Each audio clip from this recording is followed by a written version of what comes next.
Hey there everybody, welcome back with the Plat. So today I'm going to do something a little bit different. I haven't really done this before, but this is kind of a new game and I know it's really difficult, and there have been people, asking basically for tips because I'm not definitely the most experienced person in this game, but I have more hours than probably the average person at this point because I've been really loving it.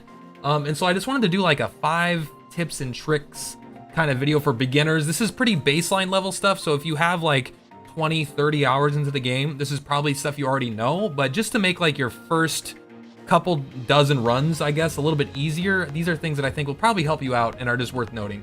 So number one, and I think it's probably most important, because this is something I think the game kind of explains, but I don't feel like it explained it very well, is when you get to the, I'm sorry, let me click in here. When you first complete your first mission, right, you hit go to continue, you have the ability to just hit start to go to your deck, and your focus up here. Increase your chance of finding a certain brand of spell. All you have to do is click A on it, and then go choose, I want to find double lift, and I want to find, heck, more double lift. We're going to go for a double lift build. So this means from the very beginning, you could set your focus to be much more specific to the kind of spells you want to find, so you could shape the majority of your run. You'll still find a lot of things that aren't there, that aren't this, but this will greatly increase the rate at which you do find those and then find the higher level stuff. Now, even if you knew that, one of the things, I don't know why I thought this, or if the game explained it in some way, I thought you had to do this at a shop. So I was always spending my first runs going to the shop, even though I didn't have money, just so I could set my focus. And then one day I just realized, like, I get to set it whenever I want. You could change this in between fights. Once you have enough double lift, you're like, know what, we're getting later into the game, I need some defense. Let's go to phalanx to get some shields. And you can just do that at any point. So just make sure you guys are absolutely doing that right off the gate.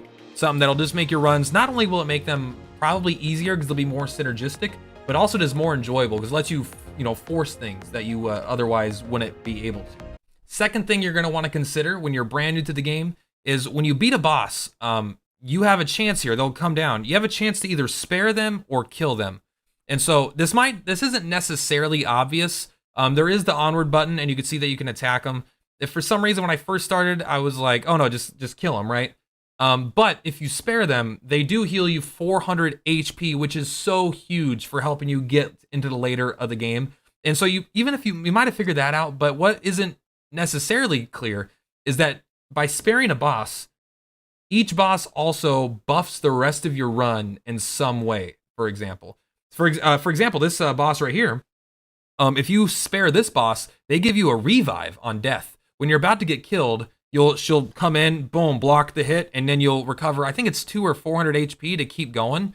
So this is an exceptionally good boss to spare.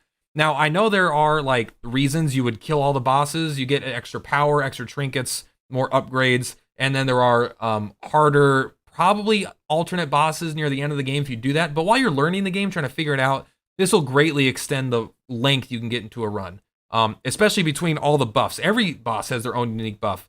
The gunner gives you extra HP every time you go to a camp. There's like a sniper guy. I don't remember. He's like an assassin. He uses like a revolver. I don't remember his name actually off the top of my head, but he gives you like extra experience every time you go to a camp. There's the engineer, lady who builds a turret during boss fights, which is, I'll admit, that one's kind of useless. But there's all kinds of various effects. So definitely consider sparing bosses and not being quite so bloodthirsty, at least on your first runs, because really the goal when you're starting the game is just to learn and get as far as you can, to learn as many abilities and bosses and enemy patterns. And then once you do that again and again and again, then it'll start becoming much simpler over time.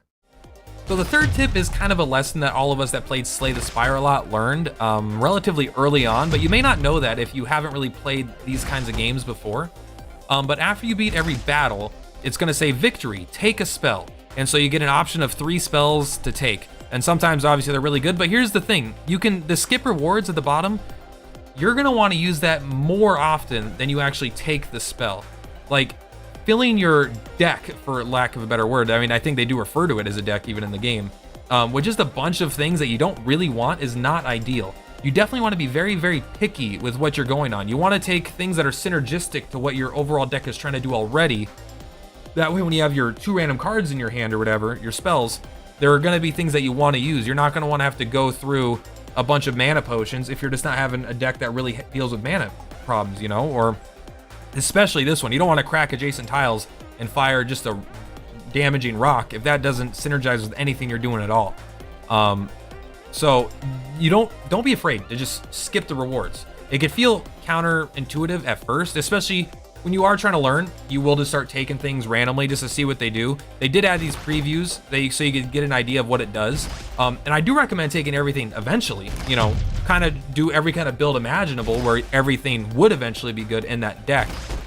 Just, you know, it's fun, but two, it helps you learn about the game overall. But yeah, don't just take any random crap that happens to come your way just because you think it looks cool or sounds cool. You kind of want to keep your entire deck in mind, and realize that there are times where, you know, maybe this 4 mana spell is really cool, but you've given up mana. You only have a cap mana of 3 right now. You can't even cast the spell. It gets stuck in your hand. You have to shuffle, and then you just get random card. It would just make everything way clunky. And this is a really, really fast-paced game with a lot going on, a lot of dodging.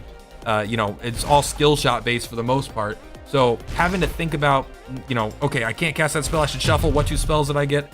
These are all thought processes you want to try to get lower and lower so you can just kind of really focus on the game and not have to focus about trying to get around the bad cards in your deck.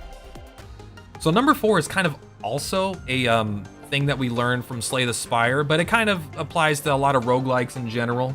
But early on in the run, you want to take the most dangerous paths to get as strong as possible, as fast as possible. So when you're going here, like, you could go down this path and pick up 2 chests. It actually might be good. This might be a bad example. But on the first room, you know, the first, I guess, level, and the second level, even the third level, you're not really too concerned with going to the camp to heal. All it is going to do for you is give you healing. And maybe if you're like killing bosses, you might need it. Or if you're brand new and you're struggling to get through the first boss, it could be really useful, of course. But I highly recommend trying to go for the bosses.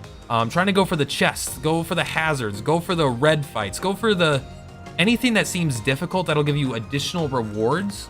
And then as you get later into the game, and the game gets harder and harder and harder, then start transitioning to the easier paths. The paths that avoid the hard fights, avoid the mini bosses, and maximize the amount of healing while minimizing the damage.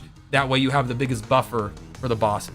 But you definitely, like basically with all roguelikes, but I think especially in this game, you want to get as powerful as fast as you can, which is going to come from getting a lot of artifacts and a lot of high roll, high costed spells. So absolutely go for those mini bosses, those treasure chests, and those hazards early. So number 5 is a bit more, I would say, philosophical of an idea than the other ones. It's mostly just like, have a good time while playing and don't worry about winning. This game is very, very difficult, especially when you're brand new, even comparatively to people that play a lot of roguelikes. What you really want to focus on early on, more than anything, more than trying to win, trying to get as far as you can even, is just learning what enemies do, what bosses do, the patterns of the enemies, so you can be in a fight like this and ideally, you know, not take damage. I mean, I'm not perfect by any means. I'm still got a long way to go. But just by being able to look at an enemy and see what they could do, it'll help you a lot. I know this guy down here, he's doing these, the 3x3 beams. So he does a 3x3 beam, and then sometimes he'll follow it up with one. If you're right in the center, he'll sometimes follow up with one. He's not doing that right now, but sometimes they do that. This guy, you can see he drops a bomb, he uses a wave to push it. The rocks don't do anything. And this is basically a hostage, although I don't think it counts as saving a hostage. That is a mechanic, but basically if you beat this fight without her dying, she's gonna heal you. And so there's a lot of things going on that the game doesn't directly explain. And so the only way to really learn it all and what to do and how to avoid damage, like you could build the most powerful build of all time, but if you just don't know the enemy patterns, you're gonna be taking too much damage in this game for it to realistically be beatable. So it might take dozens and dozens and dozens of attempts for you to get your first win. But what you really want to do, again, just focus on learning the fights, what the enemies do, especially the bosses, because you can kind of cheese your way through a lot of the enemies, but the bosses have massive amounts of HP, and if you get caught in the wrong attack, they could just end your run instantly. There are definitely some of the characters that are a little bit easier than the others. I do plan on doing a video, it's probably a separate video just for like my rankings of what characters you should do while you're new to the game, and then which characters you should transition to as you get more experience and want to try more funky, weird things. But yeah, that's basically it. Just learn. Let's kill these motherfuckers while we're here, you know.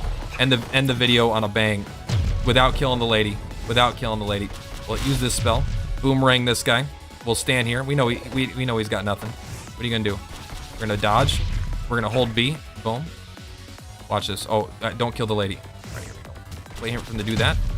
Got him.